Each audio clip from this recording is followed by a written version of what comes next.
Today on the ATL box score, we have the quarterback whisperer himself. This is his third Friday that he's been on Football Friday.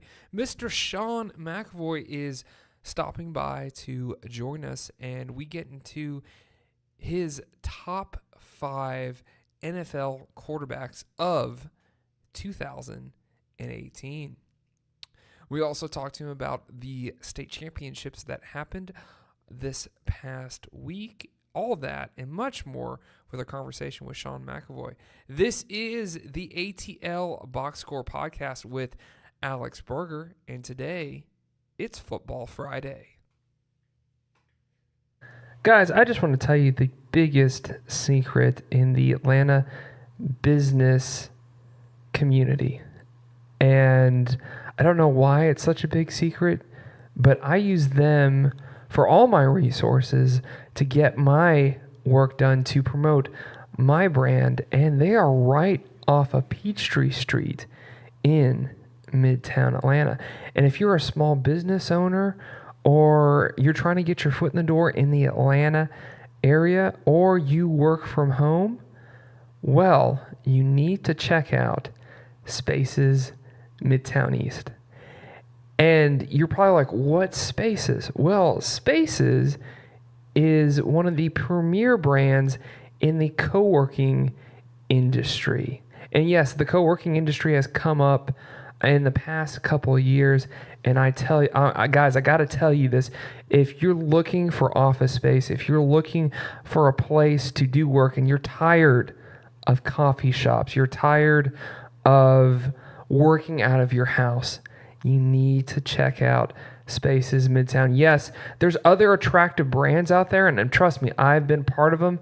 Spaces is above the rest. And here to tell you more about Spaces Midtown, I actually have one of the managers there who's managed a lot of different centers, even with the Regis brand. But Steve is going to tell you more about, we have Steve Choi going to tell you more about Spaces Midtown. Hey, Alex, thanks for that awesome introduction and that great compliment. What's great about you, Alex, is that you have truly used other providers out there, and I love that we continue to earn your business every time. Love seeing you and ATL Box Score here utilizing our space. So Space is a place where we invite people to work, meet, and connect with other like-minded individuals. We've designed our spaces to help promote creativity as well as networking and just innovative work styles.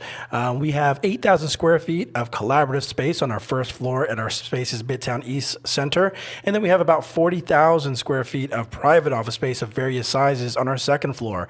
So come on out, take a free test drive. If you mention Alex or ATL Box Score, we'll give you 5 days for free to come in and check it out for yourself to see what you think of Spaces.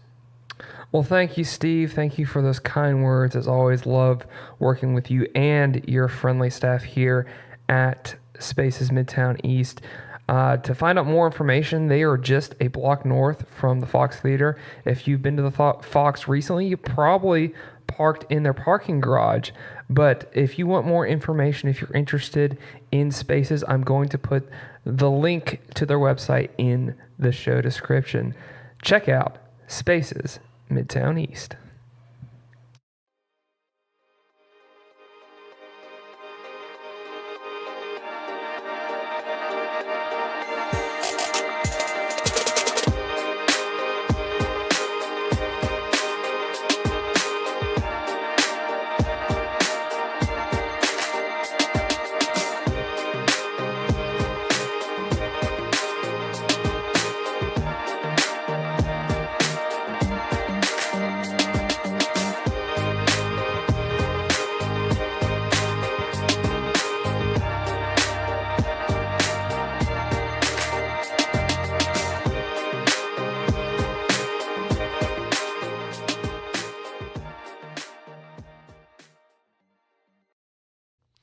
Now we just want to welcome all of you guys to Football Friday. This is our podcast that we do each Friday where we just talk about football on the podcast. Since pretty much around here in the Southeast, we always pretty much talk about football. I noticed that Sports Talk Radio, they always have some sort of football story. Well, we thought it was appropriate that, especially going into the off season, that we have one podcast where we roll out all of our football content, and we do that on Friday, no matter what the sports climate is. We'll talk about football Friday when it's March Madness, or talk about football when it's March Madness.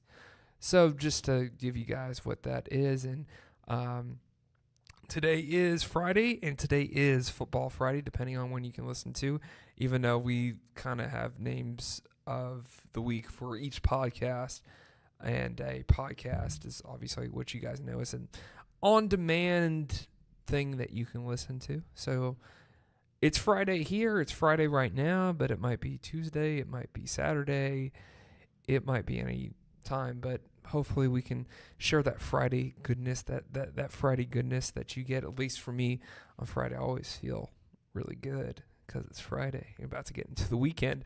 So I hope that we can make the smooth transition for you into the weekend. I'm Alex Berger, and this is the ATL Box Score podcast with Alex Berger. So if you're curious who Alex Berger is, that's me. But anyways, in our conversation with Sean today, we get into his top 5 quarterbacks for 2018, and because of that, we kind of left out the local quarterback here, Matt Ryan. Matt Ryan obviously didn't make Sean's list. I'm going to put that out there right now. It's not really a spoiler alert or anything like that. But because of the way the team is played and everything like that, that's just why. And I'm going to state the obvious here, because I feel like when things aren't going right, the scapegoat for when things aren't going right is you're going to blame the quarterback. Well, I don't feel like Matt Ryan's necessarily, for a majority of the season, put the Falcons in a position to lose the game. And I don't think it's his fault for the reason why the Falcons have had the season that they have had. I think any team that's struggling with their quarterback situation would love a guy like Matt Ryan, because just he's that traditional pocket passer that most NFL offenses like. Now, granted, I think we're at a point right now in the NFL where we're evolving, because you see a lot more dual threat guys, or at least guys that have the athletic ability. I think there's a difference between, when it comes to the NFL, when it comes to that next level, there's a difference between dual threat and having athletic ability. I feel like Deshaun Watson's that way. Deshaun Watson has athletic ability. I don't necessarily consider him at the NFL level a dual threat quarterback. But that's here nor there. But an article in the AJC by D. Orlando Ledbetter, he's always the guy that cranks out all the Falcons articles at the AJC, talks about why that Dan Quinn doesn't think the season that they've had is Matt Ryan's fault. Now, it's good to hear that confidence from a head coach if you're a quarterback and you're in that position, and especially having the season like the Falcons have had, that it's just not his fault. And obviously the big thing that has put the Falcons back and put the Falcons in the season that they've had have been the injuries on defense. Now, I've been frustrated, like I think a lot of you have, that it seems like they just don't really want to win anything. That the season is over, and it seems like they just want to get on Delta down to the Bahamas and get on the golf course, or do whatever NFL players do during the off season to get football off their minds. So I would like to see a little more effort throughout the stretch. If they can't beat Arizona this weekend, oh my gosh, like they're really just packing it in and wanting to do what NFL players do during the offseason. But again, if they lose this weekend, it's not going to be Matt Ryan's fault. Most likely that Matt Ryan's not going to put him in a position to lose the game. If he was put in a position to lose the game, that's not really his fault. But he's the guy that in this city, when it comes to the Falcons, gets that. He's kind of the scapegoat. He's kind of he's the person that everyone wants to blame, point the finger to. If you want to blame, you want to point the finger to, if you're one of those people, point it to why have there been so many injuries on defense? And I really don't think this is a Dan Quinn thing should be put at fault. Now, if he has another season like this, then it's probably time to move on from Dan Quinn. But maybe Steve Adazio, maybe he's not the right fit as an offensive coordinator. That's who I would point blame at. I don't think he's probably the best offensive coordinator for an NFL system or to run an NFL system. But then again, if you get rid of him, Matt Ryan always seems to struggle with a new offensive coordinator. That's probably the only thing I'd put at fault to him, that I don't get why you've been a NFL quarterback for so long, but once you get a new offensive coordinator, you seem to struggle. But it seems like the Falcons right now are just kind of packing it in till next season. Well, right now we're about to bring on the quarterback whisperer himself. He's about to give us his top 5 quarterbacks in the NFL in 2018. I think you're going to think, it's not going to be that obvious who he's going to have at number 1, but I think it's going to be interesting, and I don't know if a lot of people are going to like it, but here is my conversation with Sean McEvoy. Now we just want to welcome on to the show again for a third straight Friday, and he is a friend of the show. We call him the quarterback whisperer. That is Sean McEvoy. Sean, how are you doing today, man? Alex, how are you, pal? I'm excellent. 3 weeks in a row, man. It's like a tradition now. 3 weeks. Yeah. Well, always enjoy having you on. Always enjoy your insight into the game. Absolutely, man. I love talking to you, and whether it's just football in general or obviously specifically quarterbacks, man, always a blast. Well, I want to touch on this a little bit later towards the end of our conversation, but it's been a pretty good week for you. Congrats to one of your guys. Oh, yeah, thanks, man. The high school state championships here in Georgia finished up, and one of our big guys won the big one, the 7A championship, and then we had some other quarterbacks winning in the lower classifications as well. So, yeah, definitely a good week.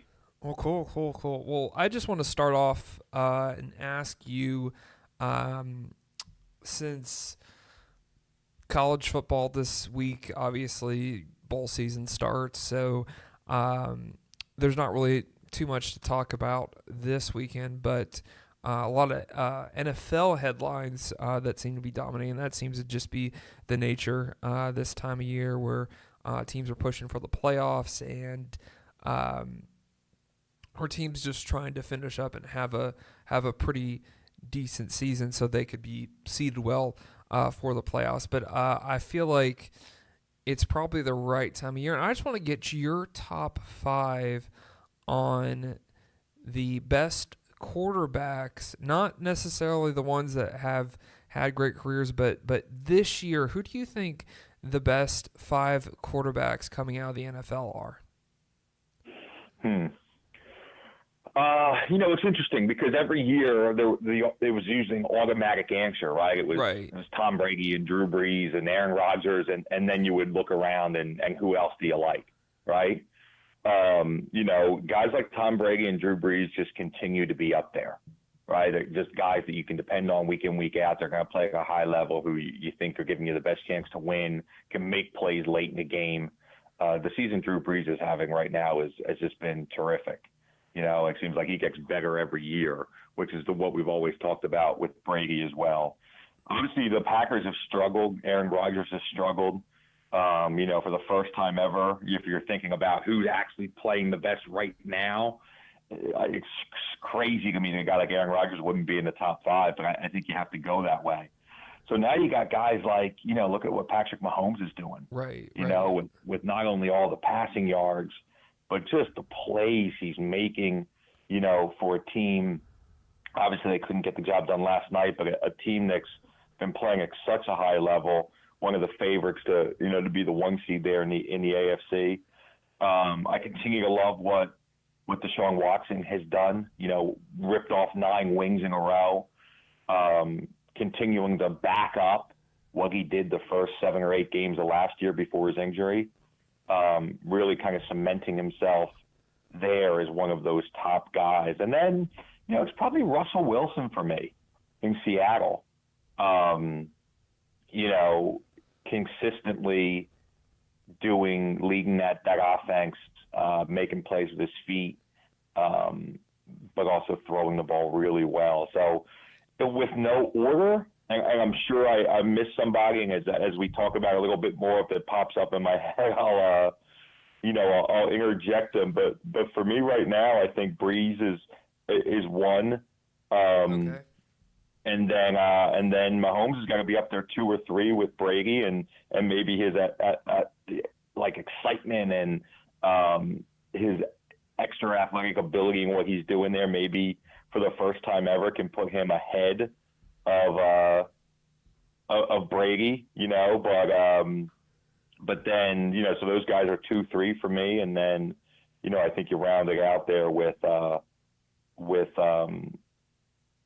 Russell Wilson and Deshaun Watson. Okay. So would you have Deshaun Watson at 5? Yeah, I'd probably put Watson. Honestly, I'd probably put him ahead of Wilson right now. Like I said, I know I'm missing somebody. Goff's been playing well. Phillip Rivers has been playing well. But yeah, for me, like if I had to go win a game tomorrow, and then add in just how important they are to the specific team they're playing for, right? I think that's, so it's not just who's the best guy, but who's playing at a super high level and their team needs them the most. I would probably put Wilson at 5, Watson at 4. Okay. And I'd probably sneak Mahomes ahead of Brady. So Brady 3, Mahomes 2. And right now, just Drew Brees is doing everything. He'd have to be my best quarterback right now. Now, talent alone, I still think Aaron Rodgers is there, obviously. But right. It's hard to root for a guy who's, what are they, 5-8 or whatever their record is right now. Right. Yeah, I'm just trying to see what your thoughts on quarterbacks this year in particular. Yeah. But let's talk about Russell Wilson, because he's been a guy that has had a pretty good career. He's one of those guys that is coming up in age, or at least like he looks like he's aged 10 years since he started playing, but he's a true pocket passer, but at the same time he has athletic ability. Do you feel like that gives him an edge, and to have longevity in his NFL career, do you feel like one of the things he has to work on in his game is to stand in the pocket and if things break down to take sacks, or do you feel like he could use his athletic ability to his advantage? Yeah, I think he's probably been able to utilize both of those skill sets and take care of his body all at the same time, probably better than anybody, right? And it's why he's been able to have continued success and stay healthy here this long into his career. He is at 5'11", right, or probably more like 5'10". He has certainly been the outlier in guys that are supposed to be this successful, are supposed to have this much success in the NFL. Obviously, if he was solely just to stand in the pocket, throwing quarterback, I don't think you'd see that success. He's, very much like Roethlisberger, just and Aaron Rodgers as well, just, uses enough athleticism to be able to buy extra time, to be able to get out on the edge. If he has to run a little bit and slide, he can do that. Though he's been able to convert a lot of first downs and, make some big plays kind of off script or off schedule, right? Meaning the play broke down and he has to kind of do it himself. He's been able to do that throughout his career. I think without that ability, he wouldn't be the player he is. So as he continues to get up in age and get later into his career here, I think he's going to have to find a way to still be able to make those types of plays, or else his success will greatly be affected, in my opinion. But he's always throwing the ball well, always able to make big plays from the pocket, and it always starts there when you're talking about the quarterback position. So we'll see as he, the next 3-4 years, how much his running ability is affected. But if he's able to continue to play the way he plays now, I think he's a guy, much like Brees and Brady, who you imagine will be successful for, 5, 6, 7 more years to come. Do you think that he's surrounded with a good coaching staff with Pete Carroll at the helm? I do. No, I do. I think that's why that franchise has been so successful for this many years, right? You have to have a great leader and a great quarterback, and they certainly have that. They've always, I think, done a good job in the draft, and a good job surrounding talent around him. He's got weapons at receiver. Obviously, the defense is playing at a very high level. And Pete Carroll, is so responsible for all of that. So, I know they're not the team that, was going to multiple Super Bowls and multiple NFC championship games. But, right now, obviously playing in a much tougher NFC West because the Rams are playing at such a high level. They're, continue to be a team that's setting themselves up to get to the playoffs again. And you wonder how close or how far away they are from that 2014 team. But I think overall, I think they're certainly still one of the top contenders in the AFC. Now, who'd you have as your number 4 spot? I blanked on that. I had Watson there. Watson, that's right. Now, Deshaun Watson, obviously, he's been pretty successful the past couple of years. Had that injury last year. Do you feel like he's going to be a guy that could potentially take a team to the Super Bowl? Yeah, no doubt. I mean, like I said, I think when you see the way that they won 9 in a row, and I know they lost last week, and so there went that win streak, but you see the characteristics it takes to be an 0-3 team and then turn your season around, right? And what it takes to kind of deal with the outside criticism of, this guy, he was fluky last year, teams couldn't defend him because he was a rookie, but now they figured him out. And all those things you say when a guy who looked like the best quarterback in the NFL for 7 games last year was like breaking records left and right in rookie quarterback numbers, and then gets to an 0-3 start, it's easy to discount maybe what he really is or what his ability will be going forward. But so to deal with all that outside criticism, to kind of get the team to rally around you and then, go through and do a pretty tough schedule there and knock off 9 wins in a row, that shows, a leadership characteristic of a quarterback. And that's what you need to be able to be a guy who can take your team to the championship and win it. So I think already in just, a year and a half and just not even a season's worth of games yet, has shown, I think, his ability to do that. And then when you start to listen to, coaches talk about him, right? Listen to Dabo talk about him when he was at Clemson and how much that respect his teammates had and how much of a winner, they thought he was, and coming out of the draft, and you start to understand that this is a really special kid, really special guy, and to me, it seems like definitely the type of guy you create your team around, and is definitely a guy that can get Houston specifically to a championship. Mm-hmm. Yeah, when he was at Clemson, it seemed like he had that it factor and could do a lot of special things just with his arm and with his legs. But it seems like since he's been in the NFL, that I don't know, that ability hasn't really stood out to me. But he's just been a guy that's, I feel like, been pretty quiet, and he can just come in there and come win. Like, he's not Cam Newton, but he seems like he's the type of guy that could will a franchise to a championship.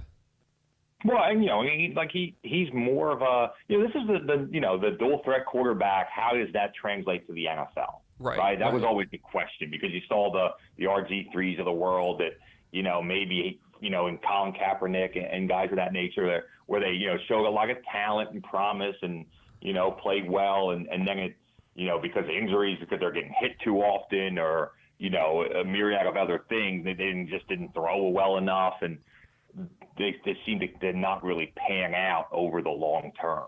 So I think Deshaun Watson's a guy that really has an opportunity to change the way the position's played in the NFL. And a guy like Pat Mahomes right behind him, right? Like, you're talking about a couple quarterbacks that really can really has an opportunity to change. I mean, remember the comment from Sweeney coming out of the draft was, anybody who passes on Deshaun Watson, it's like passing on Michael Jordan, right? That was how highly that Dabo Sweeney thought about his quarterback going into the draft. And, and obviously from what you've seen from him so far, that quote doesn't seem as crazy as it did when you first heard it. Right, yeah. Yeah, he just seems like a guy that's going to will you to wins and not really do anything super spectacular, but this is just a guy that can get the job done. And it seems like, out of what you just talked about, that you wondered about, that dual threat kind of guys that are coming out of college, well, he seems like he's one of those guys that can make that transition to standing in the pocket, even though when you really don't want to. Yeah, I mean, like I say, it all starts with how well you throw the football. That's what gives you the options. Right. And I know Deshaun Watson's worked very hard on that throughout his college career, and I think it's why he had the success that he had, where even in college and other dual threat quarterbacks would play very well and put up big numbers, and then like, think about like Jalen Hurts or Kelly Bryant, they get to a point where they didn't quite throw well enough to get over the top. And Deshaun Watson proved that he was a guy that did throw well enough to, be able to win those bigger games when they had to, against tough defenses. So we'll see. Obviously it's translating well to the NFL so far, but it's going to be 3, 4, 5 years before we're really able to look back and decide how great Deshaun Watson was as an NFL player. Or, it would be interesting to see. If you were betting on him, he'd certainly be a guy I would put money on. Now let's talk about another young guy that just kind of came onto the scene this year in the NFL with Patrick Mahomes. I know a lot of people have kind of hated on the way he speaks and everything like that. Kind of sounds like a Southern Mickey Mouse, in my opinion. But yeah, what's some of the things that you feel like separates Patrick Mahomes? Because he came out of that Texas Tech system, or all they do at Texas Tech is pretty much throw the ball. And I feel like that probably made him prepared for the NFL. And even though he last night because we were recording this on a Friday, and this was Thursday night, it was Chargers versus Chiefs, and the Chargers got the best of the Chiefs in Kansas City. It wasn't Patrick Mahomes' fault that they lost. It's just that the Chargers gambled, and the Chiefs didn't come out there with a victory. But pretty much Patrick Mahomes put him in a position to win last night. What are the things that you've seen from him? Yeah, he just, he whether you call it arm talent or, whatever ability to throw the football, he's got something different. Maybe you haven't seen since the way Mike Vick used to throw the football, right? Just a special, quick whippy arm motion that creates a ton of power, and he's just like throwing lasers all over the field. Like the ability to throw really like piercing low-level throws that carry, 40 yards down the field, where a lot of other quarterbacks have to start putting some air under that ball to carry the extra distance. And then what you see him do from different platforms, right? Going hard to his left and throwing back across the field and vice versa. And, he's just, because he's so athletic, right? And you see a little bit of this in Kyler Murray as well. These guys that, are kind of multiple sport athletes. They're used to throwing baseballs and footballs and, playing shortstop and having to throw the ball back across your body if it's hit into the hole. And they're just become like natural throwers, and their ability to, regardless of, what direction their body's moving, to still be very accurate, and they know how to get their hips under control and close their shoulder to the target and make these difficult throws. I'm not sure that, you saw the no-look pass last week, right. That made Twitter go on fire, right? Like, he's just doing things that you just never saw quarterbacks do before, which I think is really exciting for the game in general. And it's really exciting for, like, the next group of people. Everybody paves the way, So you had Peyton Manning, in the last 25 years kind of paved the way, and Peyton and Tom Brady, and you had a bunch of quarterbacks come up and they tried to mimic what those guys did, right? Everybody wanted to be Tom Brady. Everybody wanted to be Peyton Manning. And now you have this next new crop of guys, Yeah, that's very Russell true. Wilson kind of bridging the gap, and now it's Deshaun Watson and Patrick Mahomes. And now I think you're going to get a new crop of quarterbacks that want to be Patrick Mahomes and Deshaun Watson. Which, I think obviously trickles down to the college game. It's why you're seeing so much more of a dual threat type quarterback being highly successful at that level. But I think to me, it's going to be just fun for the game. Becomes a lot more explosive, becomes a high powered, high point offense, which is what the NFL wants to go to anyway, especially with the new defensive rules changes. And you see quarterbacks who just have the ability on every play to make explosive things happen. Now, since you see a lot with the youth levels before they reach high school, and obviously you have boys yourself, nowadays it seems like with youth athletics that from an early on stage that you want to specialize in something, which a lot of athletes I've heard advise against that. But you brought up that Patrick Mahomes kind of throws like he's a shortstop at times. Do you feel like, because I know like when it comes to baseball translated into football, usually it's the pitcher position that ends up becoming the quarterbacks in football. So I'm just curious, like, would you encourage if you had a guy who was playing both sports and was eventually going to decide which sport he was going to play, but you had a guy who was playing quarterback, would you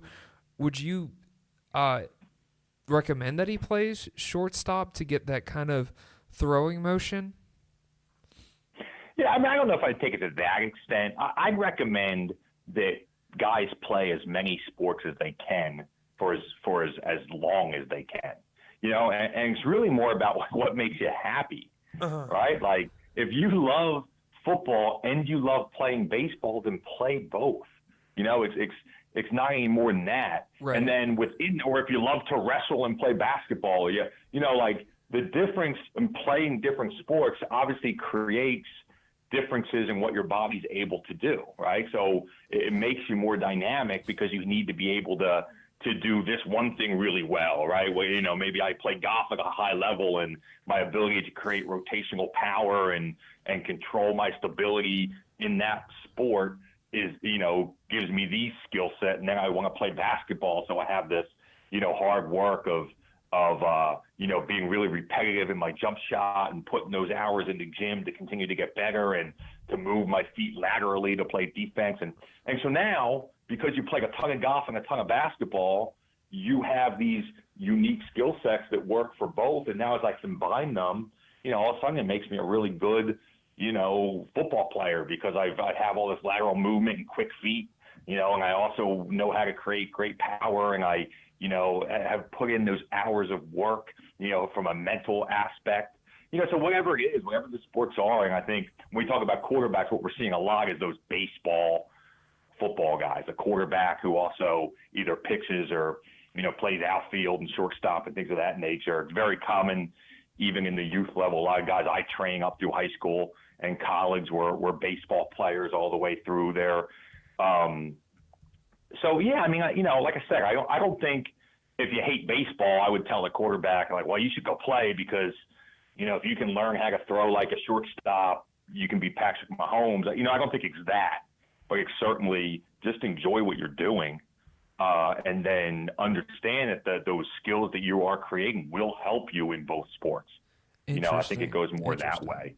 The other thing with the specialization aspect is it always gets a knock, like, oh, these baseball guys, they're going to the batting cages year round, and these coaches are forcing them to throw every day. And, the reality is if you want to be great at something, you have to put the time into it. What I would argue is when I say you have to put the time into like throwing the football to play at a high level, we're talking about like you got to throw for 2 hours every week in the off season.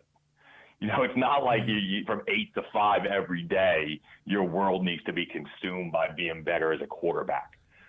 So, I think there's a lot of time to throw year round and continue to work on, be very cautious of your arm and make sure you have an arm care program that's not hurting you, but be doing something every week, year round, that helps you get better at that position. But then I would say you still have a ton of time to play baseball and play basketball in the winter and wrestle and play a lot of golf and hang out with your friends and play Fortnite and everything else you want to do, right? You have all these other options. For some reason it's become this knock, like guys that are working really hard to be the best they can be at one sport and one position, like they're idiots because they're specializing and they're not. Well, look at what Kyler Murray, you should be like him. Right. I think most guys are doing that. They're playing as many sports as they want, but they're also focusing on one kind of year round. Mm-hmm. Now, when you say like throw 2 hours a day, sorry, 2 hours like a week. Like 2 hours a week. Yeah, okay. I'm talking like, so this time of year, football seasons have ended. You have this little bit of an off season from January to March before like spring football goes. If you're like a top level quarterback, if you're a guy who's trying to get Division I offers coming out of high school, or you want to try to win the starting job at your college, like you should be throwing. Like you don't just put the football down for 3 months and pick it back up in April, right? Right. That's not what the top guys are doing. So, but throwing 2 to 3 times a week, and like I said, that means like 1 hour, maybe an hour and a half, 2 or 3 times each week. It's not, you're talking about, 5 hours tops, right, over the course of a week. It's not like you're committing a ton of time to it. Well, say you are playing baseball, since it's a throwing sport too. If you're throwing if you're throwing a football 2 hours a week, does throwing a baseball majority of that time, does that help too? I know it's the same motion and it's the different motion, but does that help at all? I mean, once again, I don't think it helps you, but it certainly doesn't hurt you would be my argument. Gotcha. You know what I mean? You're right. The way you create the power in those two throwing motions is completely different. And, the arm angles and the strain you put, obviously, so you're throwing 2 different balls that are shaped differently, so you have to throw them differently, right?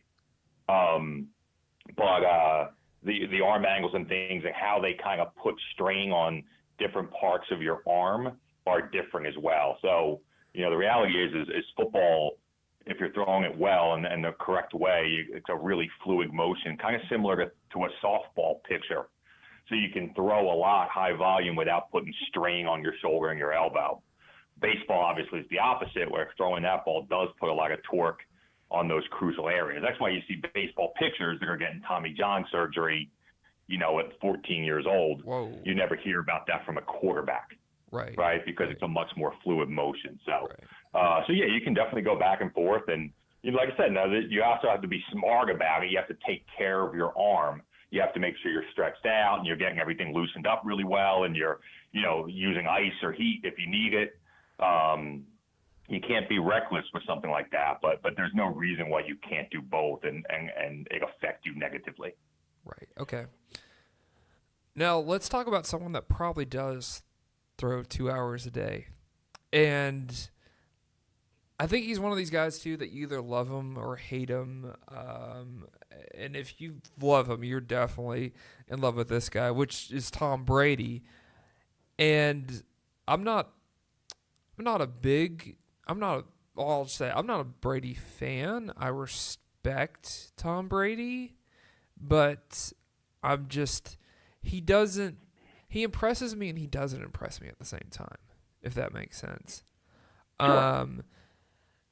But the thing I heard something about during the offseason, before football season started, that he said something that I really respected was if you want to beat me, then you have to beat your body because I beat my body every day. Yeah. Maybe I misquoted, but there's a lot of truth in that, and it shows on Sunday. Listen, you have to just understand that the guys who are playing quarterback at that level in the NFL work harder than probably anybody else you know. Right. It's just that's how they got there, and a guy like Tom Brady, that's how he stayed there, well into his 40s right now, right? And there's only one way to do it, and you got to be in the best shape. And what's funny about Tom Brady, when he says, you better beat up your body, you better work harder than me, it's not just about like throwing footballs and lifting. It's his diet, obviously. He's written a book now about everything he does, and he tries everything, ways to have more energy. But he's also talking about like the sacrifice.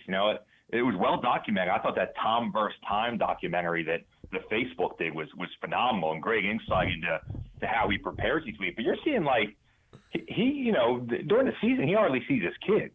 Mm-hmm. He's talking about the time, what he could be doing with vacations with his wife, and he's not, right? And there's a part of it where you can see his wife, obviously Giselle, you can see she probably wants him to retire so they can spend some time together. It's a lot. That's basically his point, is that, if you're going to beat me, you got to sacrifice your whole life the same way I do. Right. And it's pretty impressive. But like I said, and we all know the guys who just tried to get there on talent alone, right? That's the Jamarcus Russells of the world. Right. Who you find out, and even Mike Vick to some extent, where you found out he didn't really put that much work in the offseason, didn't really watch film, didn't really do the things he needed to do. And those are the guys that, after 2 years, no one's ever heard of them again, right? So yeah, I think if you look at, Drew Brees, another great example, and hopefully all these young quarterbacks that we talked about, Mahomes and Deshaun Watson, and, hopefully they understand that's the kind of work ethic that if they want to have long careers as well, that's what you have to do. Yeah, so if you want to have longevity in the NFL, then the NFL is not as glamorous of a lifestyle that people kind of think it is. I mean, like I said, it is, but there's certainly the give and take, right? Right. And once again, just because sometimes people hear us talk about this type of thing and get it confused, like you can just hard work your way to the NFL. I mean, you're talking about 1% guys just from a talent perspective, So I don't want to misconstrue this. Oh, no, I'm not trying to misconstrue it or anything. No, I know that. Just for as I hear, because I've heard people hear this type of conversation and think something different. So I would argue that 99% of these guys, that they made the NFL at birth, right, or had the opportunity to get there, and then all the hard work that was applied was what truly got them to that level and kept them there. It's just the reality of it. No, we're talking about staying there, not. Oh yeah, no doubt. I mean, because once it's one of those things, it's kind of like you land a good job. Well, guess what? You have to. It's not like you can just enjoy the perks of the job. You have to just keep on working hard and produce numbers. Yeah, well, I mean, that's the right. reality of life. It is, but now you're talking about such a small, right. We're talking about 1%. Right? Yeah, I mean, you're talking literally across the entire, really the world, because I know there's other leagues and there's Canadian football and there's NFL Europe and things in the past, and who knows? I guess the WWE league is coming back and all those types of things, right? But the reality is that playing in the NFL, that's the professional football that everybody wants to do. There's only 32 starting jobs. Right. We talk about how difficult it is to play quarterback, and we talk about high school sports. Like if you're a high school in Georgia, only one guy gets to play quarterback, right? Right. If you're a wide receiver, there's 6 guys will rotate in, but that's over, every high school in the state or, expand to the country. You're talking about only 32 jobs when you get to that highest level. It's you better be, to Tom Brady's point, outworking everybody else if you want to stay there and continue to have success. I like what your partner said on social media, Quincy Avery, because I follow him on social media, and he made a video one time that one of the things that separates the rest is that they don't listen to the outside noise, like this show, for example. And that's so true that you can't listen to all the Monday morning quarterbacks, all the all the people that are just going to question your decision making and everything like that, because I think we're in a day and age where we can have this sensitivity about things, and that's kind of translated over into the football field in the younger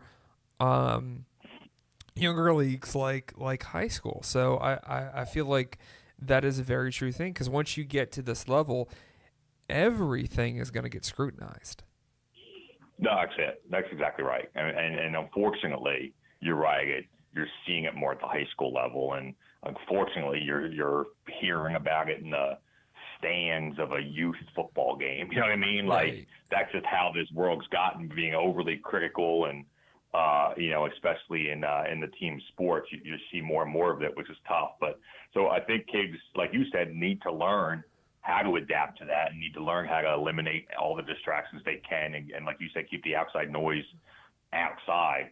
Because and even the other way too, the praise, you gotta not listen to everybody telling you how great you are either, right? You kind of gotta really keep all of that noise out and continue to stay kind of laser focused on what you're trying to do, and certainly that's what the best guys do. Right. You try to handle everything in the right way. Yeah. Now at the top of the list, you have Drew Brees, which a couple seasons ago people were wondering why is he still with New Orleans, and you got to respect the guy for still sticking with the franchise that brought him in after the Chargers, after he got injured with the Chargers, and a franchise that gave him a chance, and just pretty much a city that's been in love with him. But at the same time, people wondered, well, why don't you just go to a team that you could win now with? And I think that says a lot about Drew Brees' character, and especially that this season has pretty much come out of the middle of nowhere. No one really expected that the Saints would be as good as they are this year. Yeah, I agree. I mean, I think Drew Brees and certainly for some reason never really got into that conversation with like the top 3-4 guys. It was always Brady and Manning, and and people just never really wanted to include Brees in that. But you just look at what he's done over the course of his career, and the fact that he owns basically every passing record there is. But he was up there as a guy that, could play really high-level football, but looked like he was on the decline, like you said, right? And when you look at guys like Brees and Brady and Peyton Manning, like, okay, how much longer were they going to be able to actually play at this level? And Manning kind of flamed out, and it looked like Brees was heading in that direction. Then all of a sudden, out of nowhere, he kind of rebounds into this terrific season. You kind of felt like he was just going to chase some of those like lifetime, awards. Like, okay, he's going to win. He's going to throw for the most touchdown passes, and he's going to throw for the most yards. But part of that was just because he's played longer than anybody else, right? So you just continue to play pretty well for a long number of years. So you thought he was going to have a big statistical season chasing and winning all those records. But then as he was doing that, he was also just game in, game out, putting up the best numbers in the league. He was probably the favorite for the NFL MVP this year. Now, I think Mahomes is probably because, like we talked about earlier, is doing some special things in his own right.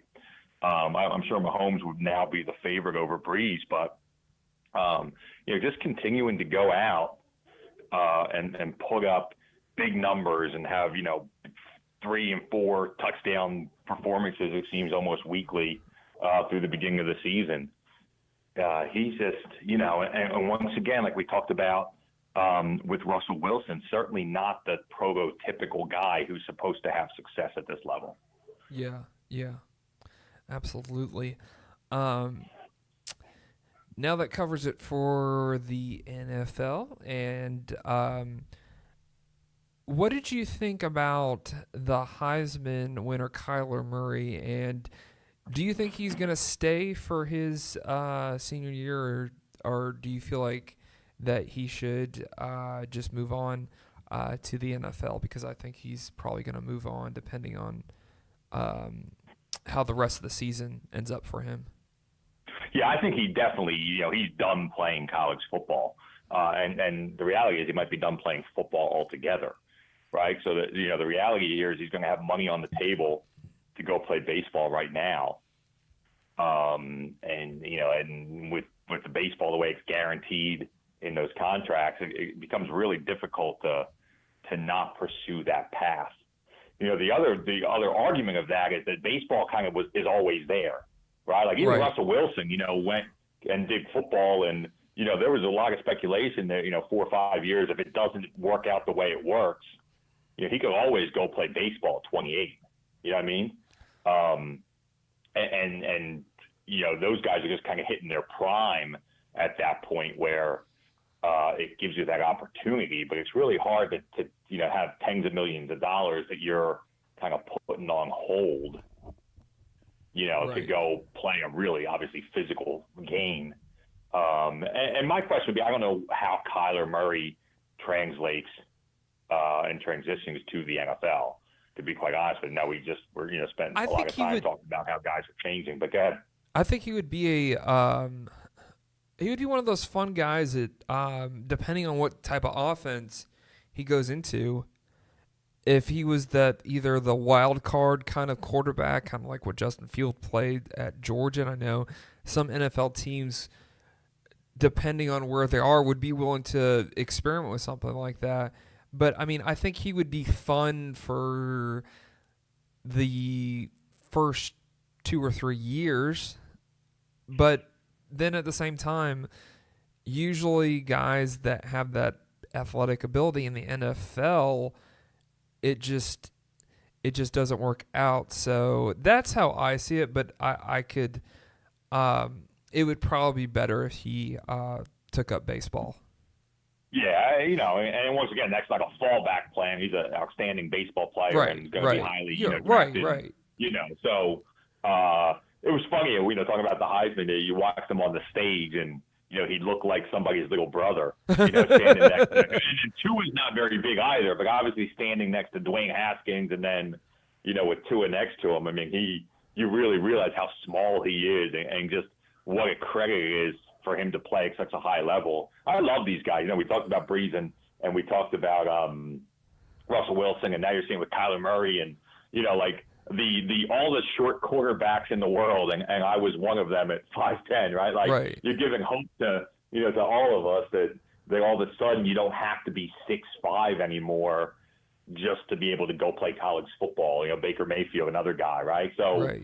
I think you realize that if you just do the things right and prepare hard and, obviously have a ton of athletic ability, but then put the work in to match it, you're having an opportunity. So, yeah, I was kind of surprised that Kyler Murray ended up winning, although when we talked last week, that was my prediction that it was going to go to Kyler Murray. I think just the way he played down the stretch where Tua maybe faltered a bit in the last couple games of the regular season and the SEC championship game, Kyler Murray was able to exit out. So, but like I said, Tua, be hard pressed to find a guy who's going to knock him away from the Heisman next year. If we're projecting a year out already. So Tua will have his moment, and really a ton of credit to Kyler Murray. It makes for a really interesting, college football playoff here coming up in 2 weeks now. Yeah. 2 weeks? Yeah. Wow. I thought it was 3, but oh well. Maybe it's 3. Hey, depending on who's listening, it might be 2, might be 3. There you go. Since this is a podcast. So, but yeah, let's, speaking of quarterbacks that are 5'10", 5'11", I'm 5'11", your guy, Jordan Yates, he was like David, just with the, with those pebbles, just took down Goliath, on Wednesday night in Mercedes-Benz Stadium. Yeah, no doubt. He, first of all, when you talk about Jordan, he's just such a special kid. A kid I got to know really well. So we talked about my colleague earlier, Quincy Avery. Jordan Yates has worked with Quincy, since he was like a youth quarterback. Talking about like a 4th, 5th, 6th grader, and just been continuing to work and develop alongside Quincy. And a guy that, like, I'll hear Quincy tell stories about what that kid looked like and what he was as a quarterback, as a young kid, and to kind of see the way he's developed and gotten to where he is. And once again, there's only one way to do it. It's through incredibly hard work, and Jordan's been that guy. But yeah, to get to the state championship game, like obviously the highest level in Georgia, which is, top stakes in the entire country in the caliber of football that's played. In the biggest class, too. Yeah, that's exactly right. And then to take off down a team like Colquitt County, who, it seems like, they'll win, 3 or 4 state championships every 5 or 6 years, right? They just continue ever since Russ Probst has been there, just continue to build a little mini dynasty. Folks, this is like the Alabama of the state of Georgia. Like, it's not a successful season if they don't win a state championship. Yeah, that's right. I mean, they've ripped off, I think 2 different times have won 3 in a row just in the last 10 years. So, they've been able to put together some stretches there where they don't lose very often. And this was another, they were the number 2 team in the country, ranked going into that state championship game. You're talking about a team that would probably, if they'd won and beaten Milton, would have been named the national champion of the entire country. Ahead of Bishop Gorman and Matter D and John Bosco and all these national programs you hear about. That's who Colquitt County is. So, but Milton did what they've done all year. They've played really, really physical. You can see they play as a team like very few teams that I see. They've definitely bought into what Coach Adam Clack does there as the head coach. It's only his 2nd year there at Milton. Milton's a team that's never even made the playoffs before, let alone winning a state championship. So talk about turning the program around, getting everyone to buy in, and Jordan Yates is just kind of their do-everything guy at quarterback, makes plays with his feet in the run game, extends plays, and then can make big throws. He had a 65-yard touchdown pass to kind of open up the scoring in the state championship game and kind of put them on a roll from there. But they played great defense down the stretch and hung on to a 14-13 win, and a lot to celebrate. I was really proud and happy for Jordan. Yeah, that's great. That's great to see a kid like that, and who's planning on going to Georgia Tech. And now there's no reason right now for I feel like for him not to be successful at Tech with bringing in Jeff Collins, because at Temple they run somewhat of a non-conventional type of pro offense, I want to say, close to what like the Eagles run Yeah. And I think that will definitely help him out, and because I feel like the reason why a lot of tech quarterbacks, the NFL people want to give tech quarterbacks chances because of that triple option system. Well, now that's totally thrown out the window. So if Jordan, just kind of looking into our crystal ball, if Jordan has a successful college career, I don't feel like there's no reason why NFL people wouldn't look his way, especially by the time he comes out, that it'll probably be more accepted of the kind of the dual threat quarterback. Yeah, no, I think exactly right. And if you've watched Jordan Yates play at all, if you watched any of his film, and certainly just the playoff run, so when he's playing against the best teams that you can play in the state of Georgia, he's just a winger. Like, and he does it any way you need him. I think he's a guy that you look at and say, I don't care what system we run, that guy can figure out a way to get it done for us. And he's a guy that is just as likely to have a 200-yard rushing game as he is to throw for 350 and 4 touchdowns, right? And he can kind of beat you whatever way he needs to, which, as we talked about, a lot in the last couple of years, you and I, Alex, about dual threat quarterbacks, whether it be Justin Fields or Malik Willis or, guys that, how they translate to different teams or how they can help teams win. It's, having a guy that can beat you any way he wants, that's super difficult to defend. Right. It is. I think Colquitt County going into Friday night probably knew that if they could just somehow contain Jordan Yates, they would win the state championship. And they just couldn't do it. You know what I mean? Right. And when everybody's focused on you and you're still able to find a way to make plays, I think that's impressive. So, yeah, I hope, obviously he really likes Georgia Tech and, I think is excited about the offense being opened up a little bit with Jeff Collins. And so we'll see how kind of the recruiting goes here down the stretch. But I'd love to see him, obviously stay here close to home. And I think he's got an opportunity to be super successful there at Georgia Tech. Now, let me ask you this. Is Jordan Yates do they have him at punter, or did they just have him on at punter at that play? Does he punt for? Did he used to punt for the Eagles? He's kind of done it throughout the year. Once again, it's like if you have the guy you can trust and he's not going to make a mistake and he's going to handle the ball and be smart. It's hard, you just want to put the ball in the hands of that guy that you trust. So they did it throughout the year, and part of it was like they'll do some of that quick kick, stuff like Randall Cunningham used to do back in the day, right? Like so, if it's 4th and 3 around midfield, he'll be slightly deeper than regular shotgun, and now it's hard to put a returner back and set up a punt return because they could go for it, and they did that on Friday night as well, and rang, I guess, what you would call a fake punt, but. That's the reason they have that kind of formation where he has the opportunity to just catch the ball and run for 3 or 4, but can get the punt off quickly. And usually because you don't have anybody back to return it, you end up netting like a 40, 45-yard punt, which obviously is great in high school football. So now there were some times like, 4th and 12 from their own 20 where it was clearly a punting situation that they did use their traditional punter. But yeah, just another little flair, a little asset that kind of Jordan Yates can bring to the table. Once again, I talked about Adam Clack and how, how much respect I have for what he accomplished this year. But once again, just be finding creative ways to use your best players. Obviously took them to the state championship this year. Right. Yeah, I think Kirby Smart should take some notes on how Milton does that fake punt because it was pretty fun to watch. Especially you have a guy like that No kid. doubt. And once again, I mean, you get the team to 4th down, and you think, okay, we're going to get the ball back, and let's go put my punt returner back, and it's my most explosive player, and maybe I can get him another touch, and maybe he can make a big play happen and take some of the pressure off my offense. Well, when Jordan Yates is lined up 6 yards behind the center, and maybe he'll punt, but maybe he'll throw, and maybe he'll run, and it makes it really hard to go into a punt return formation. So now all of a sudden you get no return. Wherever the ball stops rolling is where your offense starts, and it really eliminates a potential big play from the game. Right.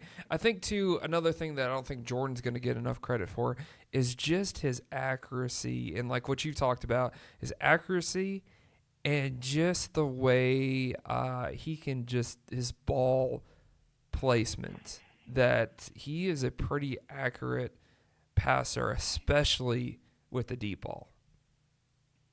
Yeah, I mean, you're exactly right. And because of how well he runs the ball, and the first thing people just assume is that he doesn't throw it very well, because so few guys are able to do both at a high level.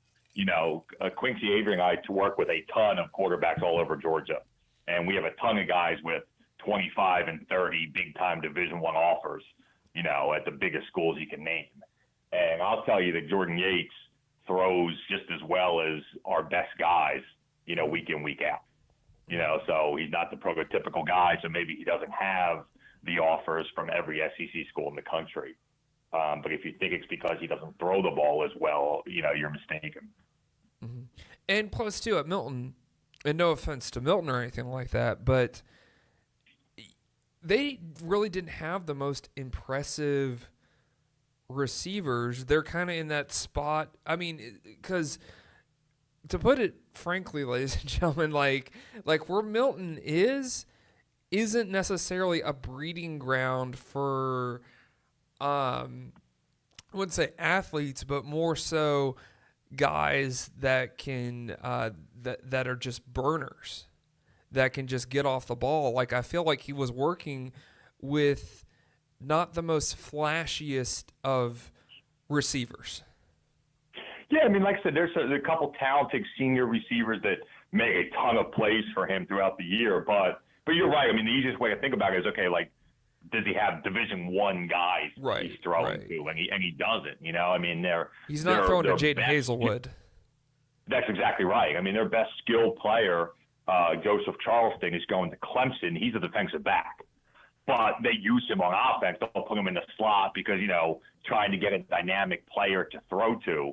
But Joseph Charleston is, one of the top, kind of hybrid defensive back safety corners, in the country, going to Clemson next year. That's it. They don't have, their receivers aren't those types of guys that you see some schools in Georgia have to throw to. So you're right. I mean, it's not taking away from anything from the receivers they have, but it's certainly not hey, Jordan just throws the ball up and, like you said, Jaden Hazelwood just goes and gets it. He's out there making throws into tight windows consistently to create those big plays. Right. Well, I feel like that's all the time we really have for you, Sean. Where can we get in contact with you on social media? Sure. Twitter and Instagram are kind of where I live. So either of those two places, it's at QB Coach McEvoy. So at QB Coach McEvoy on Twitter or Instagram. He does put, sometimes he will put questions out there on Instagram that he'll answer about just different quarterback questions that you have for him. So that's one of the ways you can interact with Sean McEvoy. But thanks again for being on the show, Sean. Always a great conversation when you come on. I appreciate it, Alex. Anytime, man. I'll talk to you soon. All right. Now, we just want to thank you guys for listening to the podcast today, the ATL Box Score with Alex Berger. And if this is your first time checking us out, follow us on social media. We are on Facebook. I was almost going to say Instagram. Instagram is coming. And we're on Twitter, Facebook and Twitter. So check us out there. We also have a YouTube page, YouTube channel. YouTube channel has been going strong. That we've got we had a lot of listeners to the podcast where do you think, or is Jeff Collins the next head coach at Georgia Tech? And glad to see that Jeff Collins was at the state championship games, and Kirby Smart and Jim Chaney. So good to see when those two schools can show up to those games. I guess because it was on a week days. Yeah, since state championships was on weekdays. So, but still, good to see those guys showing up to those events, and especially if you're a fan of those two teams, you like to see that. But again, we just want to thank you guys for checking out the podcast today, especially for listening to this part of the show. But now this is the segment where I'm reaching out to the audience for help. Because now the ATL podcast, ATL Box Score podcast, we are on iTunes, SoundCloud, and Stitcher. iTunes, SoundCloud, and Stitcher. So we're pretty much available in all mediums that you can listen to podcasts. But this is where we need your help, and especially if you're listening to this part of the show. We need your help to get good ratings for the show. So wherever you see the show on social media, because we also do offer it on our social media platforms, be sure to hit that like button. Be sure to comment. Let us know who you think is your top 5 quarterbacks in 2018. Everyone usually has an opinion on that watches NFL. So put that in the comment section. We'd love to hear from you. We'd love to hear your opinions, your thoughts on the show. So be sure to put that in the comment section, because that's going to, at the end of the day, that's going to help us out. If you would like to donate to the show to help us out financially, because we are asking for donations on Patreon. So be sure to check out the Patreon page. I'm going to put that in the link in the show description. Also, too, like I said, with those podcast platforms, subscribe, like, give us a 5-star rating if you think that we deserve that, because those things are going to help us out. So if you could do any of those things, that would be totally awesome, because that's helping out us here at the ATL Box Score. And it also makes me feel a little satisfied that people are liking the content that we're putting in. So with that, I hope you guys have an awesome weekend. Be sure to take care of yourselves out there and each other. And with that being said, episode 11. Wow, it's amazing how these things just put together. They just come together. We're at episode 11, but episode 11 is out.